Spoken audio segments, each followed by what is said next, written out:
Hey y'all, hope you're doing good tonight. So I want to talk to you a little bit about relaxing tonight, right? It's a Monday. If you're watching it same day it comes out, hopefully it won't take 12 or 14 hours to upload like it does sometimes. So I'm hoping that it will actually upload same day that I film and try to upload it. So fingers crossed. But yes, it's a Monday, and every time it's a Monday, I'm always reminded of the comedy Office Space, where the lady in the office is just annoying the daylights out of everybody, going around saying, it sounds like you have a case of the Mondays. If you haven't seen it, it's kind of crude, but it's a really funny comedy. So, and I definitely think that humor is very healing. So, but we're going to talk about, I guess you might say, the science of peace, of not peace in the sense of spirituality, but just literally being able to just let it all go. Just truly relax, getting rid of the burdens of expectation specifically. And with regards to expectation that we feel comes from the outside as well as the inside, right? So, again, I hope you're doing well, and I hope you have a wonderful week.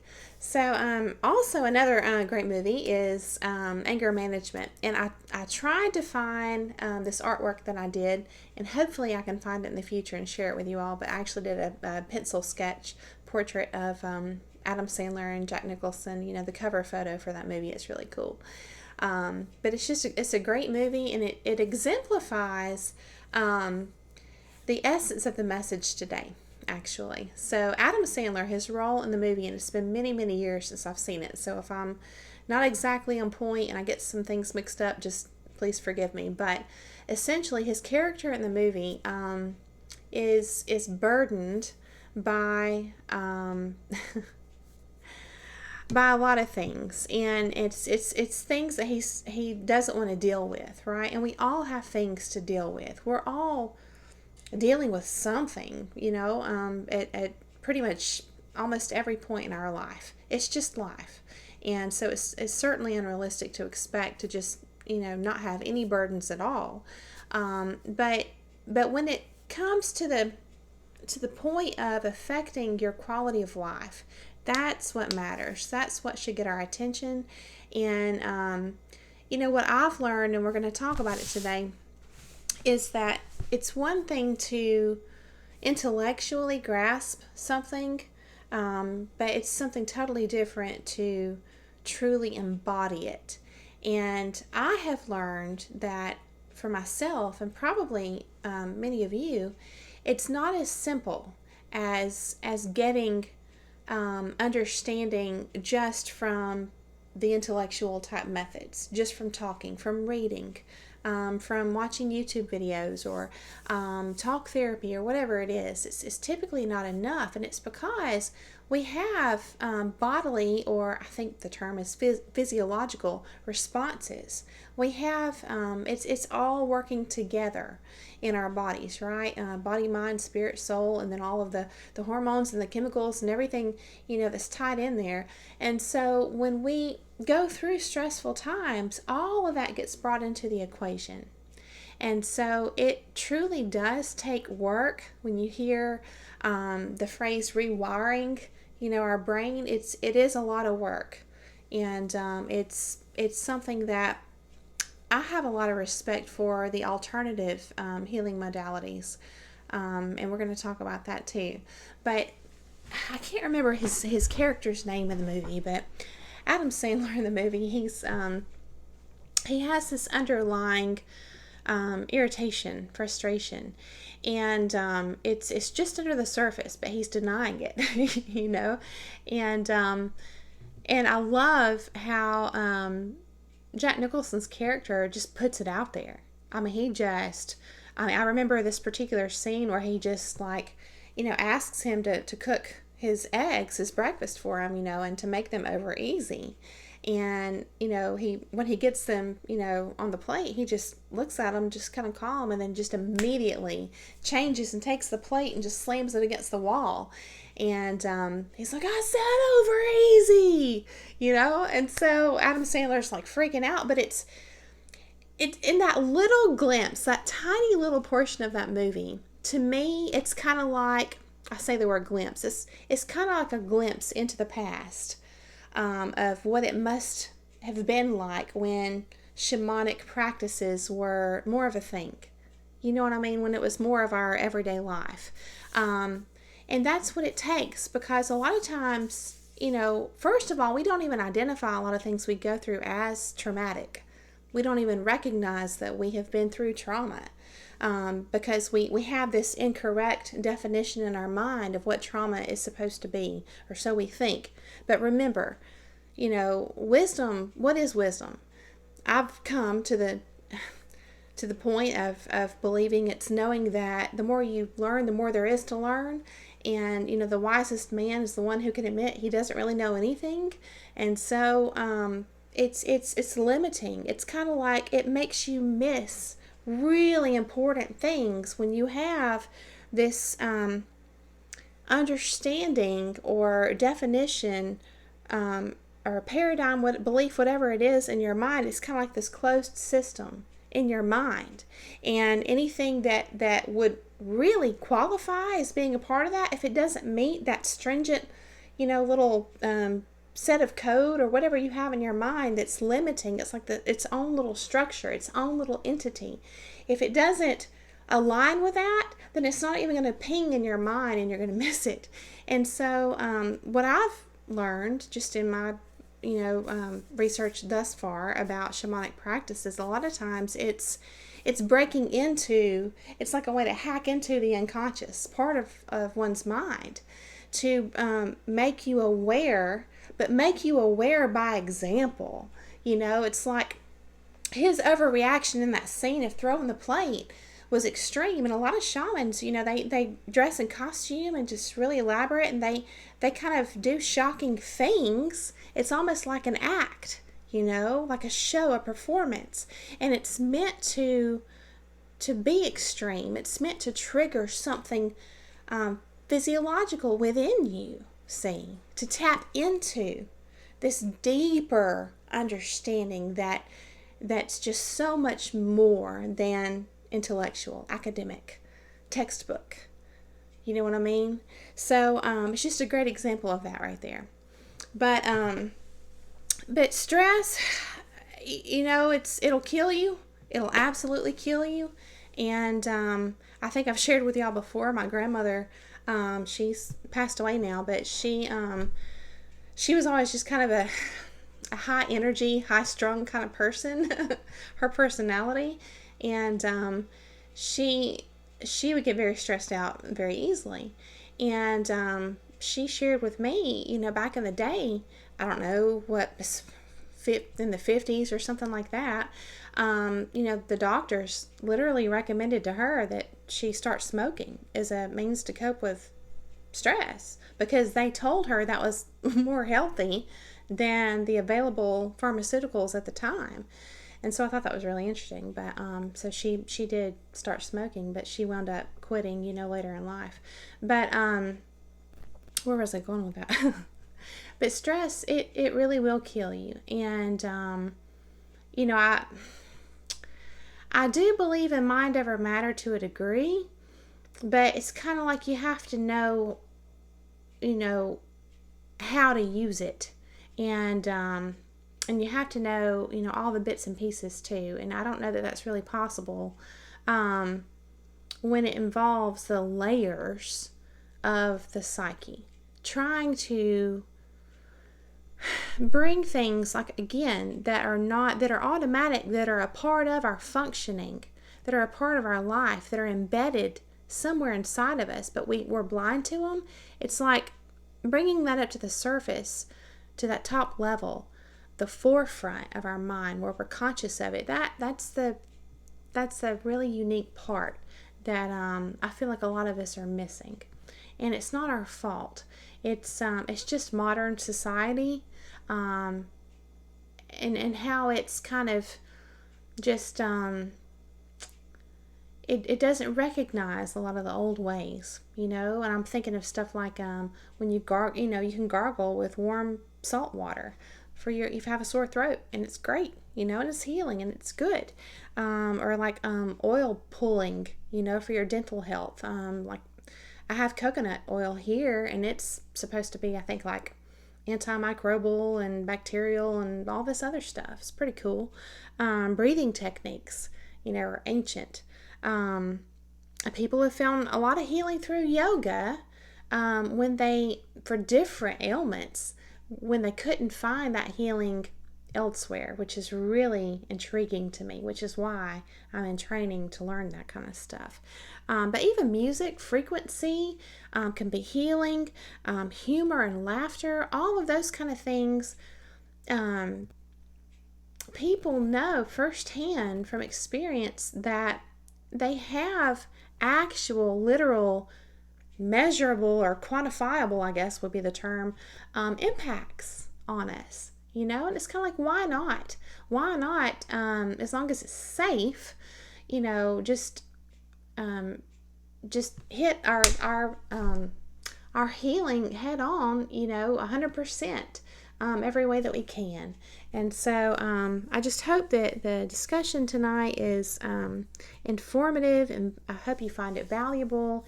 And I just hope that it's going to help to offset a little bit of the effects of stress and negativity, the effects that all that has had on your mind and body and spirit and soul and heart. And I just hope that it's helpful for you. So yeah, from that movie, Anger Management, I like to be reminded of Goose Fraba, and I'll put it here, but you can Google it, and it's kind of a cool little thing that you can just remind yourself with. So, expectations are sometimes reasonable, but many times not. It's nuanced. It's and we're going to talk about it. And a lot of times it's founded on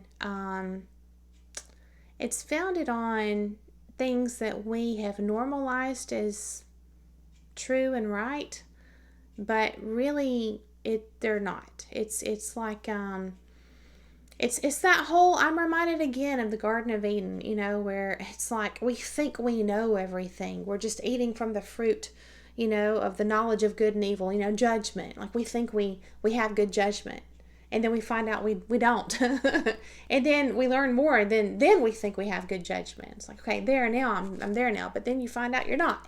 And so you have to get so far along down the road before you're like, okay, I surrender. Essentially, that's where faith comes in. That's where, a spiritual practice beliefs come in, right? So, and it's when you do get to that point where it's like, okay, I finally have the eyes to see. What you wind up seeing is how much society has normalized that as truth, that isn't truth. That's just flat out lies. But you don't even, it doesn't even register as lies for a majority of your life, because it's just normal. Things are normalized by the masses, and we miss it. And so, and it just makes the whole world just feel upside down, and like you just, where do you fit in? Where do you belong? And all that. So, but on a personal note, when you get involved with a manipulator, someone who just has a heavy tendency toward control. I'm thinking of the delicate way to put that, like Dr. Les Carter. He's got a great way to describe people like that. But it's people who are, let me just put it this way, because there are nuances here too. But I'm specifically, in this example, talking about when you are heavily involved with, or living with, or married to, or related to someone who is living in falsehood, and they're literally living behind a facade, a wall. And if you're a big part of their life, then they're going to expect you to align with the mask that they've created, because it's like they have a mask for themselves, and then they also have this extended mask that's supposed to encompass the both of you as a couple, for example, or all of you as a family, or whatever it is. And so that creates expectations on you that are a lot of times it's totally not reasonable at all. It's kind of like they hold you to standards that are just not attainable. It's where perfectionism comes in, and perfectionism is a lie. And so, and that's something, again, that it's kind of like just being able to just get out of the brain fog and realize, being able to label this within your life and your relationship and say, hang on just a second. I shouldn't be held to this standard.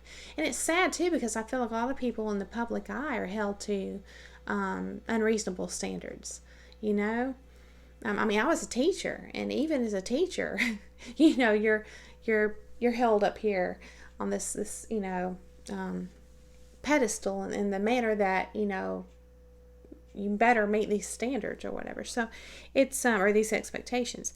So, and there's a lot of other reasons too that expectations are placed on us. Sometimes people just don't want to carry their own responsibility, and they have underhanded ways to manipulate you to try to get you to take on their responsibility, and it's just poisonous to your spirit.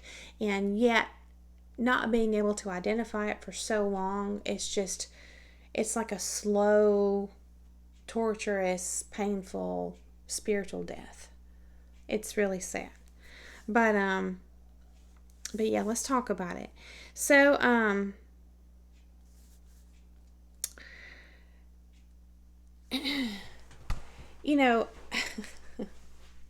going to say this again.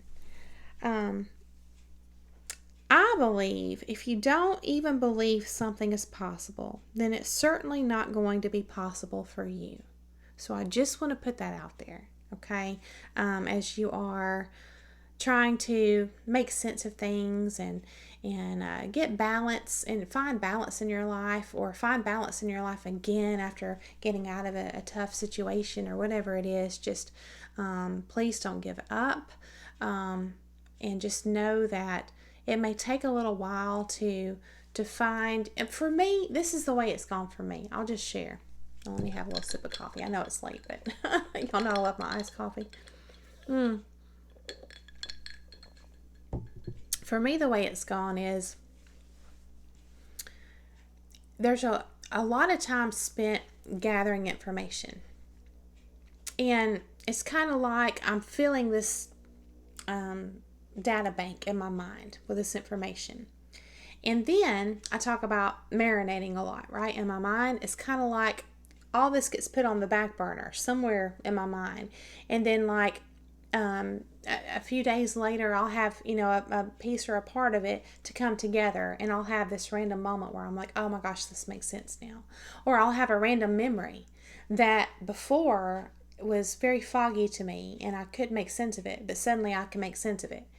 Suddenly I remember it just out of nowhere and it makes sense. And I'm like, oh, now I get it. So it's when you're taking in information, a lot of information, trying to understand what you've gone through, don't give up if it doesn't really click, for you right away.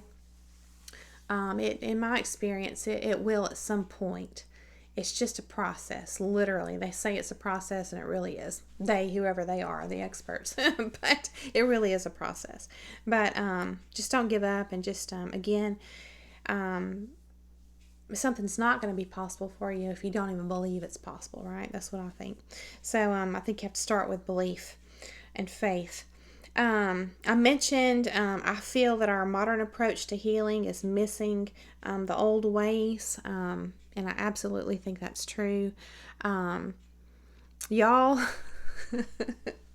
I shared with y'all that I've started playing some video games with my daughter, right? She has this one video game called I don't know, Mario World Wonder or something like that. And there's a particular game within the game. It's like it has all these little mini games within the main game, I guess. And she keeps passing off the controller to me, and I'm like trying to help her through it. And it seems, just on the surface, in comparison to all the other games within this game, like it should be simple. but it's not. And what's really interesting, I was like, I have to share this with y'all. What's really interesting about it is what makes it very difficult is stress is literally a big part of what makes this particular game hard. And it's like done intentionally. Because what they do is they start out with like these little stepping, it's not stones, but it's like these little bars that you're supposed to hop across on. And you only have like a certain amount of time to hop on one. It's kind of like it's not even there and you're waiting for it to appear. And once it appears, you better hop on it and then it's going to disappear. And if you don't hop off, you're going to fall and your character is going to die, right? Or it's going to lose a life or whatever. And so the way the game helps you to make it across in a timely manner is that it has this music. And it's done in a way where it's like a tempo, okay? And it increases. You're like, oh, this is cute. This is fun. And you're making, your character jump or whatever. And then all of a sudden it gets faster. And then it gets faster. And it's just a simple thing. You just hit the B button and you just jump. It should be simple, but it's not, because it's like, this is the only game so far that I found where I'm like, I start to sweat. My palms are sweaty. I'm gripping the controller. My heart rate's up. And I'm like, I'm sorry. I'm just going to have to let you do this. It's like, it's just because there's pressure, like I've talked about recently, applied with the increasing tempo. It's crazy. And so, and I'm like, it's just a game. This whole time I'm like reminding myself, but I have this actual bodily physiological response to this stress. And I thought that was a great example to just kind of wrap into the conversation. But the way we can relate this to our discernment, we're gonna tie this into our discernment going forward to be able to identify when a person is exploiting this mechanism within us to try and apply pressure to us. They ramp up the pressure to get us to comply with whatever they want, even without understanding the whole picture, right? Because they keep a lot hidden from us.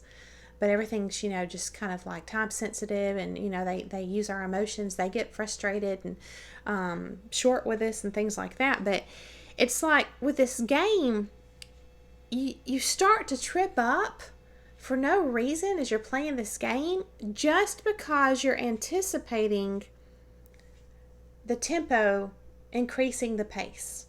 It's already increasing, and it's going to continue to increase, and so you're trying to go ahead and anticipate that, and it throws your timing off, and you can't. It's like it's this horrible experience.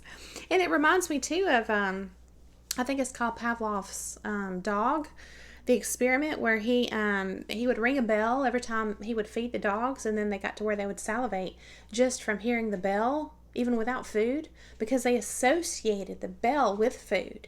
And so what happens when we're conditioned, and I want to share this with y'all, and this will probably be a little bit more of a lengthy video, and that's okay. Because I want to get this out there for whoever needs it, because it was important for me. But that's how conditioning works.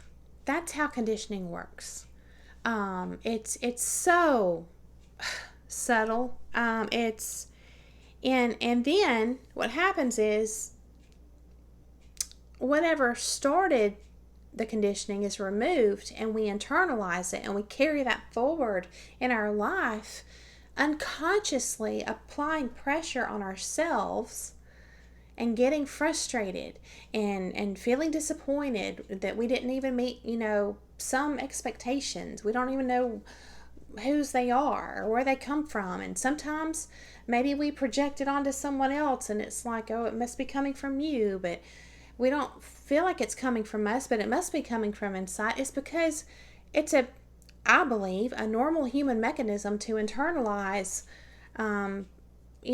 what started as this external, secondary critic who was applying pressure, either because this person had a lot of healing to do and they hadn't got there yet, or because they were intentionally trying to exploit this mechanism within us to get us to do something or not do something or be a certain way to conform to what they wanted for their own benefit. But we take this unconsciously and internalize that pressure, and then we don't know where it's coming from. It's not even something we stop and think about. We just do. It just becomes part of us. And yet it adds to the stress in our life, and I know this firsthand. And so it's just crazy. So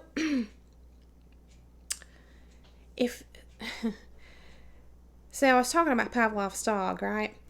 So I wrote, this is a perfect example of what can happen if you were held to unrealistic standards for an extended period of time. So what would be unrealistic standards?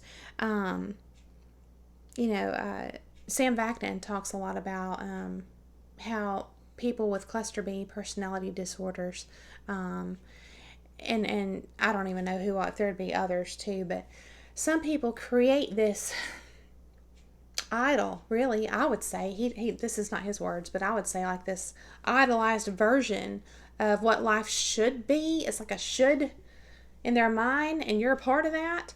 And so they have this idealized version in their mind. It's a fantasy world, and because of that, you are not even seen as your own individual person with your own feelings and your own desires and wants and needs. You're not even seen that way, and it's sad when you're a child and you're not even recognized as that, but regardless, you are objectified in this person's mind, right?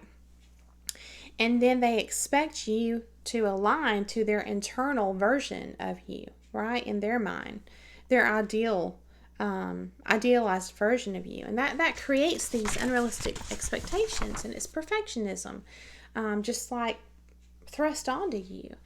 And it can be a boss, it can be a close friend, it can be a romantic partner or a spouse or a parent or a sibling or a social group that you're trying to belong to, or it can be just a variety of things, right? And so in the past, you may have experienced being shamed for not being perfect, okay? And we can all internalize critical voices. And then when we do that, we live in this constant struggle with our own inner critic, right? And we can start to feel like things in our life feel out of control when they're really not. And I'll share a little small tangent with you all. So I've mentioned it before, I think. I've just in trying to learn and observe, within my own extended family and people I've known in my life and myself, not for judgmental purposes, but just to learn and grow. I've been able to identify these unrealistic expectations, perfectionism, and also OCD tendencies. And it's interesting because with OCD, I used to have a hard time with being okay if something felt like dirty to me. Like, for example, dirt on the floor that came off, your shoe. It's kind of like, instead of just kind of sweeping it up and just handling it or whatever, I'd be like, okay, now I'm also going to go wash my feet, and I'm going to wash my hands because I've used my hands to wash my feet. Kind of like that. It was a little bit overboard with just, not so much like straightening your house or clutter or whatever, but just the cleanliness or germs and things like that, right? And I'll tell you, having a kid will help, because a lot of that's out of your control. So I've certainly kind of mellowed out in that area. It's still important to me, and I think cleanliness should be important to everybody, obviously, to a degree. But again, it's kind of like everything's on a spectrum, and when something becomes problematic is when it's imposing on your life in a manner that makes it unmanageable and stressful, and it's just out of balance, and so but it was just interesting to experience. It's kind of like sometimes I couldn't go to bed even and relax if I didn't brush my teeth. One night, I used to be that way. Even if I just couldn't even keep my eyes open. And so it was like just little things like that. But, and I would just kind of observe that and try to figure it out. Why did I have this bodily response? Why was it stressful to me? It's kind of like, why couldn't I just acknowledge it in my mind and move forward and just change it or do whatever? Why did it have to create this stress response in my body? See?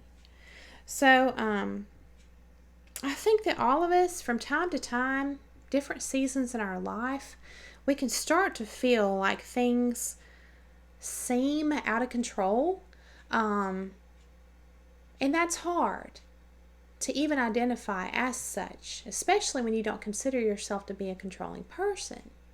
But I think all of us have preferences. That's just normal.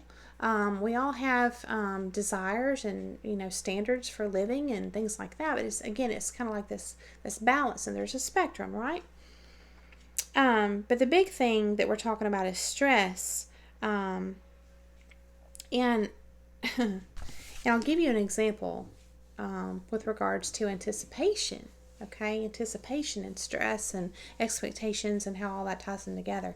So I've had a lot of customer service jobs in my life, and I had gotten to a point where my position was managerial, and so a lot of the tough customer issues would fall on me sometimes, and I got to where I would anticipate a bad interaction with a customer that it a lot of times wouldn't even turn out that way. But I would just get so worked up and stressed out, and again, it starts this snowball effect within your body of all these. When you just let it go in your body and it just builds and builds, it's poisonous to you. I feel like even hormonally, chemically, whatever it is, it just it's very damaging, and dangerous within your own body to not get your stress in check and to not figure out how to prevent it, But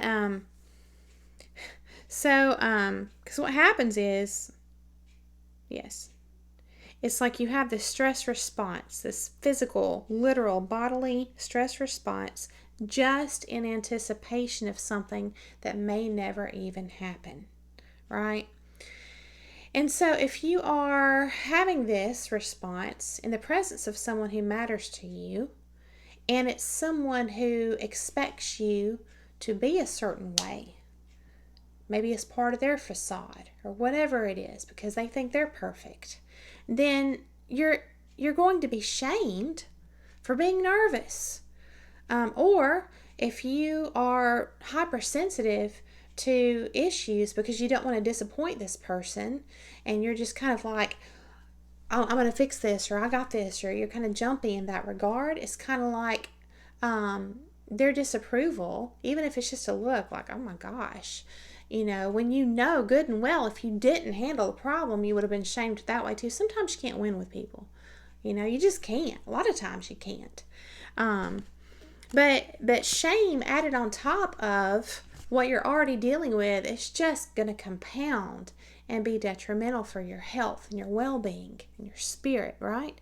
So sometimes you just feel like you can't win, and it can be utterly exhausting, right?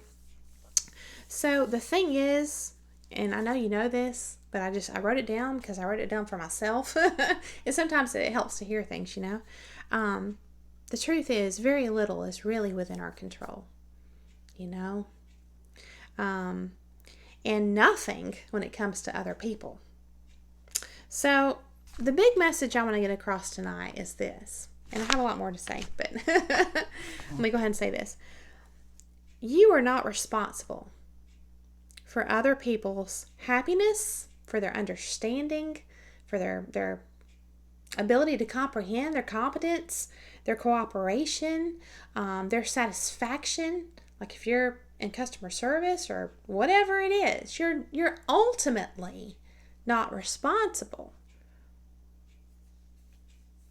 So for me, we're going to talk about it more, but for me it took an accident. I had a super bad concussion and it put me in bed for months, right? It took that to put things in perspective. And it was a very, very big shift when this happened, because it's like suddenly, everything that mattered to me in that moment was am I going to pull through this? Is my vision going to be restored? Am I going to be able to look at my phone for more than 2 minutes without my eyes going haywire? And just developing these weird feelings in my brain. Am I going to be able to hang with somebody in conversation on the phone for more than 5 minutes? It's like as I went along, healing was really slow. I don't know what it did to my wires up in my head, but it did something. And so it was crazy. So sometimes it takes things like that. I don't wish any kind of accident on anybody, but for those of us who have gone through something like that, it immediately reprioritizes things in your life. And suddenly the things that you are so stressed out over are not only are they not as important, a lot of times, they don't even matter at all. And so sometimes there's a silver lining to these kind of things, But when you get to a place of feeling that you have to meet others' expectations of you, or even your own inner critic's expectations of you, you're setting yourself up for failure. So, especially, it's kind of like, how do we gauge if we met those expectations? See, that's the problem. It's like the verdict, is hanging on or hinging on their feedback. And that's putting our, what's it called? Locus of control. I'll have to look it up and put it in the description. I've just recently researched this, but there's like this, it's like, where is if you think of like this energy, this energetic ball of control, this power force or whatever, it's kind of like, where does it stay? It should reside here within you, but we just hand it over unknowingly to someone else when we're waiting to see if we're going to meet their expectations. And this is not a conscious process. I know this firsthand. It's not, but it happens from conditioning. And a lot of times it's conditioning that we haven't even realized was conditioning from our past. So again, it's not your fault. A lot of us, it's at some point, it's very healing to finally be able to look back and see like, okay, now I understand how my brain became wired this way, and it just wasn't helpful. Maybe it was, at a certain point in your life, depending on, your circumstances. But you'll know if it's something you need to work on. But again, for me, as I was learning and growing and trying to heal and get balanced and all this, right, on my journey, for me, it wasn't enough to logically get these things or understand these concepts. They had to become true for me. And they became true for me when I took them on. I took these changes on. The shifts happened literally, physically, physiologically in my body. That's what made it activated. That's what made it true and real for me. It became more than intellectual. It became real. And so, stress hormones can bring, when stress is tied to an experience where in your mind you're conditioned to buy into some kind of corrupted, what do I want to say, dynamic that serves another person. It's totally detrimental for you or whatever. Okay, when you buy into that with your mind and it's under stress, then there's hormones that get brought into this whole dynamic as an ingredient, as a part of it. So when you're undoing it all, you're rewiring your brain, you have to also include your body as part of that to really make the change. This is what I've learned. Because using our mind alone often won't release the conditioning that's stored in the body. There's conditioning that's stored in the body too, right? And again, for me, it took a bodily injury to restart my system. It's like that's what happened. I feel like it restarted my system.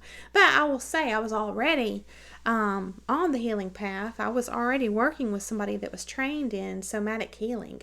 And so somatic healing, I don't know a lot about it, but it's treatment of like PTSD and other kind of issues that like that through the connection of the mind and the body. It's including the body in the healing process, right? So that's what we need to do. We need to build a bridge to where our conditioning is rooted in our bodies, okay? Because it's all mixed together, all of it. So we need to find ways.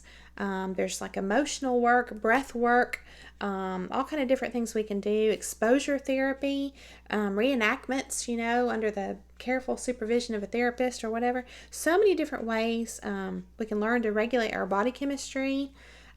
People say you have to feel it to heal it, but we just need to find those modalities that work, that include the body, to make it real, to make it a real change, right? So I just want to remind you, perfectionism is a lie. And I think learning to identify it is going to be really helpful because it's so subtle. Just in a little comment from someone. Can you identify it in that moment? Can you have situational awareness and be able to put your finger on it in that moment? Because if you can, that's going to activate what you need in your mind and heart to retrain yourself to just shift over into relaxation and say, that's not on me, that's on them. I'm not going to accept that gift of expectation to try and please that person, right? So again, perfectionism is a lie. From a spiritual perspective, if you think about it, perfectionism leaves no room for God, for a need for God, right? It's not the grand divine design. So I looked up the word to anticipate, because a lot of times when we have this bodily response, it's like Pavlov's dog, right? It's like we hear the bell and we start sweating, and or we see a person, or we hear about someone, or we whatever it is, and we immediately start having the feelings, right? We have what we need up here, but we have this response, so we're anticipating it here. So I thought this was cool. I looked up in the online etymology dictionary. To anticipate from the 1530s means to cause to happen sooner. It's like, gosh, it's like we're speeding up time. It's like, okay, let's just make it happen. Let's make it happen sooner. Let's do this. It's like, okay. So just something to think about. Let's try not to anticipate the negative, right? But it's understandable that we do it. It's automatic. And we do it because we want certainty, right? But why do we want certainty? Something to think about. Why should we need certainty in a particular outcome or environment or atmosphere? Do we really need it? Or do we just think we need it? I think that it's normal sometimes for us to relate certainty to comfort and familiarity, because it's part of wanting to belong. It's like this tribal, this innate, instinctive survival mechanism, But it's something to think about. So I wrote, we might even be driven to coping mechanisms like OCD as a means to feel like we have control over something in our lives, when the truth is we've had power all along. It's like we've bought into this lie that we don't have control. But it's just that we're thinking that we are responsible for things that we're not responsible for. And therefore that's creating the lie that we need to have control over something to pacify another person when that is not the case. It's just getting clarity. It's drawing boundaries. It's understanding, when somebody's trying to project their own expectations onto us, it's kind of like, that's on you. The way you feel is on you. It's, what was it, Eleanor Roosevelt, I think, said, nobody can make you feel bad without your permission, or something like that. And it's kind of like, we need to really plant that seed in our heart and understand, in the reverse. It's not, yeah, we want to be a good person. We want to live by a code of ethics and all that. I get it. But it's not ultimately our responsibility to keep another person happy or pacified. That's on them, right? Ultimately. And of course, if you're a couple, you're going to work together on that. Everything within reason is what I'm talking about. But sometimes when you're involved with a manipulative person that's, just covert in this manner, and sometimes we wind up surrendering this power that we have to someone else, right? And so we take back our control and therefore get peace. We find peace when we make others responsible for their feelings, okay? And this is big. And openly deny the lie of perfectionism. Being able to see when someone projects this expectation of perfection onto us, being able to call that out. I don't know if you'd want to do it actually, or just within your own mind. I think either way will work. Just do whatever's safest, for you. But really, it's kind of like, I've caught that within myself. It's sort of like when somebody's coming at you, even if they're doing it, with a smile on their face, but really they're a snake, they're a wolf in sheep's clothing, whatever it is. If it's cutting, if it, kind of holding that up to the mirror of truth and saying, is this true? There's that checklist. Is it true? Is it helpful? Is it kind? There's, all that too. But is this true or is it a lie? Is this person holding me to unreasonable standards? Am I even responsible for meeting their expectations? Or not? Are they trying to project some kind of standard of perfectionism when perfectionism doesn't really even exist? People just fool themselves into thinking they're perfect, thinking that they can attain perfectionism or perfection, and thinking that their spouse should also attain perfection or whatever it is. That's a lie. So, in that manner, even if it's just within our own mind and heart, we need to call a spade a spade. It reminds me of in a business interaction I had once where I was on the phone with this huge company, and I was on the phone with the owner. She actually ran the phone lines sometimes, and they had a huge blunder, and she just, it was going to affect a lot of their clients, other companies.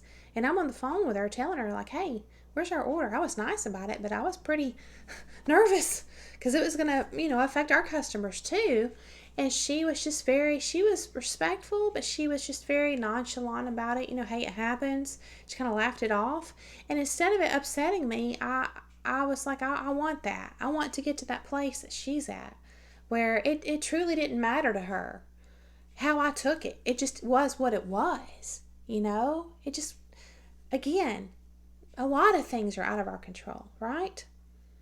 I would venture even to say most things.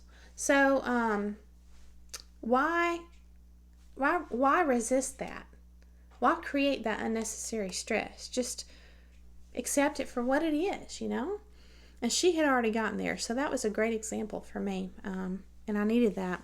She didn't even wait for me to complain. She just went ahead with it. So, but people that feel entitled to criticize you are only fooling themselves into self-empowerment because they're lying to themselves that perfection is even possible, right? So John chapter 8 verse 7 says, he that is without sin among you, right? This was Jesus saying this. let him first cast a stone. Let him be the first one to throw a stone, right? So I looked up, this is a little tangent. I looked up cast, right? Cast a stone. I'm thinking of stone. God is referred to as our rock, that solid foundation. So if you think about casting a stone, to cast from the 1300s meant to emit or give out. And I thought, to give out the essence or personification or energy of a god. Very narcissistic to throw a stone, to cast a stone. And that would make sense when he says, he that is without sin. Because the point is, God is the only one. See? He that is without sin among you, let him first cast a stone. Emit that essence of perfectionism, because it's not the case for human beings, right? So I thought that was kind of a cool little tangent. It was for me. But lies are poison, y'all. Poison. And we need to be able to identify them. That's a big issue right there. I would say the issue, but I'm trying not to be absolute. But they're so subtle and so interwoven throughout our lives that a big part of it is simply just being able to catch them and identify them within our life. And that cuts the power off right there, right? So let me ask you this. What if we decide to, and I don't really have a good word here, maybe encode, put some code up in there, to automatically tabulate the fact that perfection is a lie and expecting perfection is just an extension of that, okay? We need to find a way that we can identify different interactions in our life that we can just automatically tabulate that response in our mind and heart. That's a lie. That's a lie.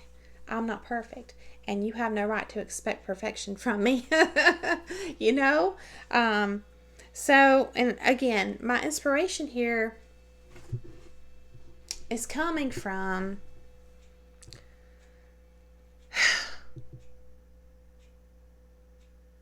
how awful it is to experience being put under unrealistic expectations and pressure from someone who is doing that to pull your strings for fun, doing it to pull your strings to exploit you and benefit in some way, or doing that to keep you in line to make sure you're fulfilling your role of your part in their facade to the community while they turn and go and live this other, double life or whatever. So many different reasons, right? But we need to learn to identify this stuff and draw a line in our mind and heart energetically, right? And leave it where you found it and walk away. That's the key. Walking away energetically, right? Because you don't anyone anything. That doesn't make sense. Let me read my notes. I guess you don't owe anyone anything, Just be you. Just make sure you're living true to yourself and God, if you have a spiritual practice, and that code of ethics that your heart is in alignment with. Otherwise, you're going to be betraying yourself without even realizing it, and that doesn't feel good for anybody, right? So for me, adopting the concept of no explanation being needed changed my life. Because if you've been conditioned to jump when fingers are snapped, to keep someone else happy or pacified or whatever, it's kind of like sometimes you feel like if you do anything in alignment with what you believe to be right and true, you feel like you have to over-explain yourself. And so I've mentioned it before a long time ago, I think, but it's true. Just to really take that down into your heart. You know what? I don't have to explain anything to anybody. It's really life-changing. So something to think about. Again, it's an instinct to want to be accepted, to belong. And unfortunately, it's our very human design that is used against us. exploited.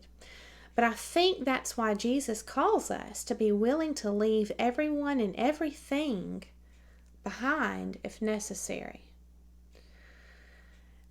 Especially when he says, let the dead bury the dead, right?